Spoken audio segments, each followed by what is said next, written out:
بسم الله الرحمن الرحيم. الحمد لله رب العالمين والصلاة والسلام على رسول الله. waxaan rabaa inaan si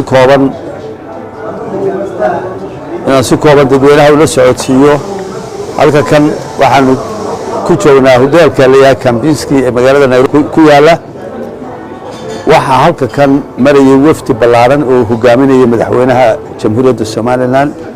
madaxweynuhu wuxuu casuumad rasmi ah ka helay martiqaad rasmi ah madaxweynaha dalka Kenya Uhuru Kenyatta. waxaan kula soconay wafdi ballaaran oo dhowr wasiir ay ku jiraan wasiirka arrimaha gudaha, wasiirka deegaanka, wasiirka maalgashiga, wasiirka caafimaadka iyo aniga oo ah wasiirka arrimaha dibadda.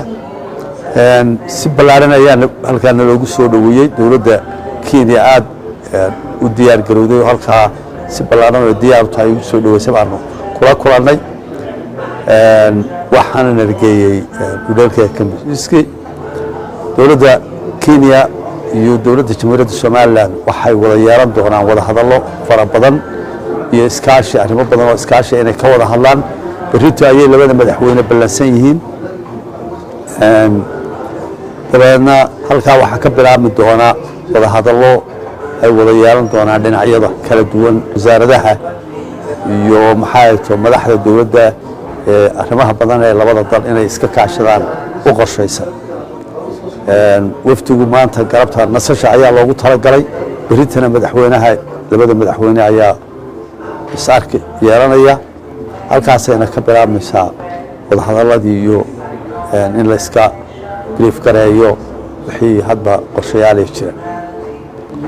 بسم الله الرحمن الرحيم. سيدا maanta uu idin sheegay waxa magaalada Nairobi yimi wafdi ballaaran oo hogaaminayo madaxweynaha Jamhuuriyadda Soomaaliland Mudane Muuse Biixi Cabdi. wafdigan madaxweynaha oo ku yimid martiqaad ay ka heleen madaxweynaha dalka Kenya Uhuru Kenyatta waxa halkan joogi doonaan muddo 2 ilaa 3 cisho ah. wafdiga waxa maanta airportka ku soo dhaweeyay wasiirka beeraha Peter Munya, wasiirka dowladda arrimaha dibadda Ababu Namwambe iyo mas'uuliyiin kale oo ka tirsan wasaaradda arrimaha dibadda.